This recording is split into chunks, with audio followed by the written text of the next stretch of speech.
Mr. Parsons, welcome back. Emily just mentioned, obviously, this is kind of like the longest off season on record, seemingly, and kind of ramping up for stuff.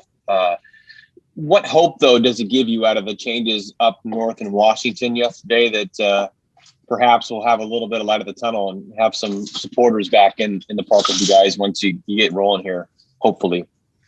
Yeah, priority obviously is health and safety of everyone, right? Players, staff, fans, anyone coming in, and I think there's great room for positivity that this becomes an option soon, and hopefully with all the protocols and processes that I know will be behind the scenes to keep us all safe, that we're able to make this happen if it's safe.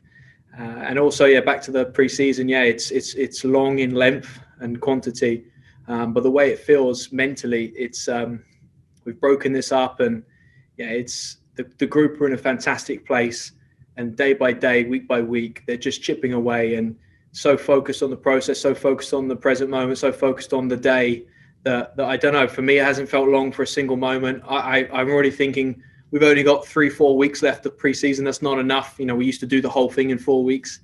And then, the potential of having some of the very best fans in the world in a few games in Challenge Cup or regular season. Yeah, of course, that's exciting news, really exciting news. Hey, Mark, thanks for doing this. Couple quick things, health-wise. How are your goalkeepers recovering from their knees, and will they be available when you start? And also, how is Sink? I know she had some sort of knock that kept her out of the She Believes Cup. Yeah, touch some wood. Everyone's fully healthy right now. Everyone's in full training. Yeah, a couple of people a bit sore, a couple of small knocks, but raring to go. Love where everyone's at, and our job to keep them there. Hi, Mark. I'm just wondering if you could expand on the preseason strategy a little bit. I know that last time we talked to you, you talked about how you were sort of breaking it up into different goals for each week. And I'm just wondering how that's played out, where the team is at right now, and what you still have to work on before the Challenge Cup. Yeah, if I do a global view, kind of how we present to the players is they'll come in. They came in February 1st, and we just said, here's the 9 weeks. That we have 9 weeks. Right now, our focus is the first block, which is 4 weeks. After that block, internationals will be returning. So 4 weeks is this first block of preseason. Now, what does week 1 look like? So we do get the binoculars out, but really trying to narrow the focus and keep the zoom in on the moment, on what we're doing that day, that week. We've got finished that first block. We've reintegrated players now. Same thing again. We've got 5 weeks here in the end of preseason, 4 weeks while everyone's together before the FIFA date. What does that look like? Overview. And then, okay, here's this week, and here's what today looks like. So that we only get the binoculars out once, February 1st, and then for a second time, March 2nd, March 3rd.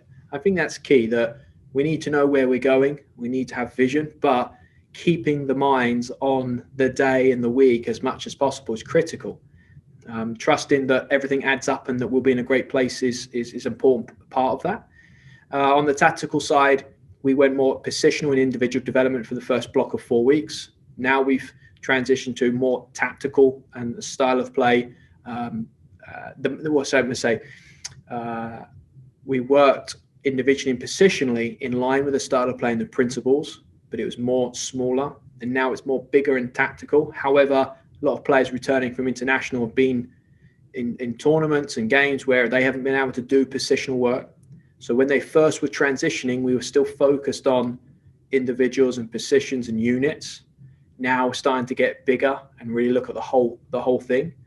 So we have a training game tomorrow against ourselves. We'll have another training game next week against boys, and then we have an OL Reign on the 27th. We have a training game against them before the FIFA date.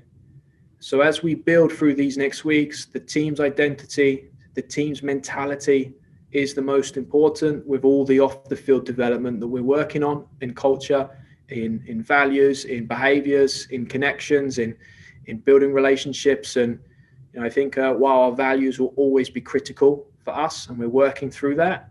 A big thing for this year is our mentality and developing our mentality, being clear on what it is and how we make that come to life, but also developing our leadership. And I'm a strong believer that every person on this team has a leadership quality, which means they have a leadership responsibility.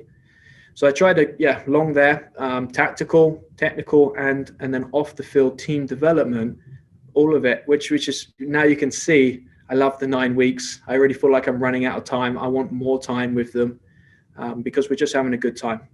Hi, Mark. Obviously, the schedule has come out, and you guys have a pretty tough group in the West for the Challenge Cup with Cascadia rivals OL Reign, both the Challenge Cup winner and runner-up from the previous season, and Kansas City. Are you excited to have some of these high-stakes matches with a potential final at the end of the Challenge Cup early in the season before the regular season to see where the team's at, how they can improve or adjust going into the regular season? Yeah, I'll be really honest. So Challenge Cup schedule came out, and you won't remember.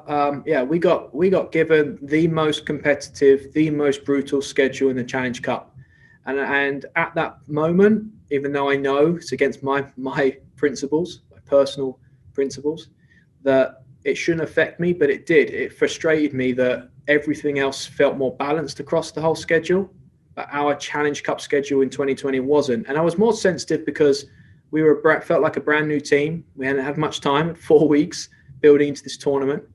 And the goals of the tournament were the goals of the tournament in development and moving the team forward and preparing for 21 and winning every day, every moment. So let me come away from me being a little bit short-sighted last year, and I'm allowed to be emotional at times. Looking at this year, I'm the opposite. I honestly don't care. I don't care who we play, where we play, when we play. For us, we have to keep moving forward. We have to keep growing. Different teams will provide different challenges. I think the one thing I would care about if I really dive in, because of our overall development goals, playing against teams that play different ways. Like if I really look at the schedule and go, did we get some different teams that play in different styles? That's important for us. We want to play different concepts, different style of plays, philosophies, because that helps us grow. I think we then get to be more adaptable, more flexible. And I haven't overanalyzed. I think I stick to it. Doesn't matter. It really doesn't matter. We're just excited to train, to work, to grow, to get better. And whoever's put in front of us, I'm in a place where we're just going to be fully charged. We're going to be ready to go, and we win or we learn, and we move forward. Hi, Mark. Thanks for doing this. Correct me if I'm wrong. It looks like the roster is full, so it should be set now. But I wanted to ask, in terms of changes from last year to this year, from a competitive standpoint, what were the things you felt you needed to address? And then how did the pandemic maybe, change the roster building process, if it did at all? Well, I think what Gavin has done and everyone involved in the process and the commitment from Merit have done an incredible job. You think of the last 2 off seasons. At the end of 19, it's very, very clear that we needed some change. And we were very, very brave and specific with the change. When we first were started going through it, you could think back to some of the emotional responses, including me, for example, of people we had to let go, or head-scratching decisions. Now you zoom forward after 2 off seasons, you can see, wow, holy cow, this is a group with balance. This is a group of character. This is a group of talent. So huge credit to the work that's been done. I think without COVID, might have got it done within 1 off season. Because of COVID and the slowdown of things, we didn't get Natu until obviously this off season.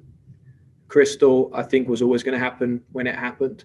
There was a French player that we were very close to beginning of 2020 that didn't happen because of this.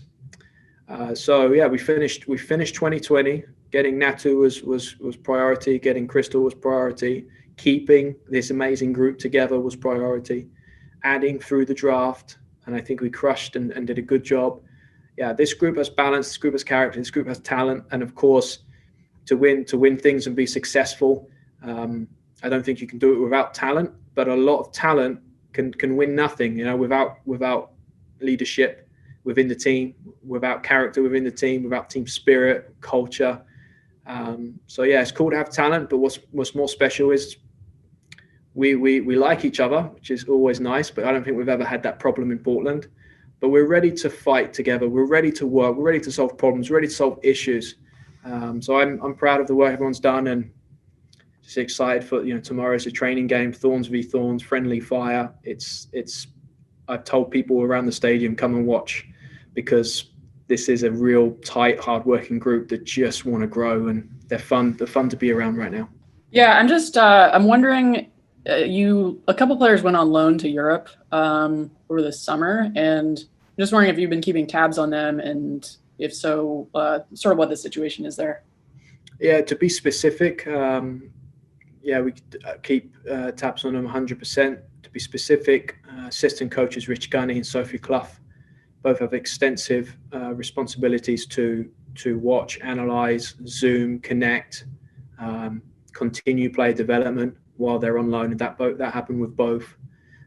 My job is I get to be the nice guy in the off season, get to send the nice smiley emojis after good games and wins, and don't get too deep. They've had me be intense all year, so I'd really try to just stay personal and not tactical or technical.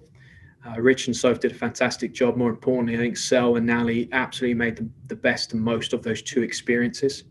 I think they had mixed experiences, If you want to be in the places they're in or be in Portland, I think everyone, they're so happy to be home, and they've shared with that so many times, and that experience will let them grow, and their awareness of NWSL and the quality and also how Portland treats people is so high. But they manage some of the tougher parts off the field to really grow and develop on the field, and we're reaping the rewards of that. Natalie didn't play competitive minute in 2020. She's always been a medium long-term project since we grabbed her in the draft, and she looks like a new person, and I think she's grown from that. And then Sel, who's been on loan before, she's been up and down in the last few years for us, and she's hitting a fantastic rhythm right now, and that's great. We've got 8 months to go, so I'm excited to see a refreshed and recharged Sel and a mature Megan Nally who's ready to step up and get minutes this year.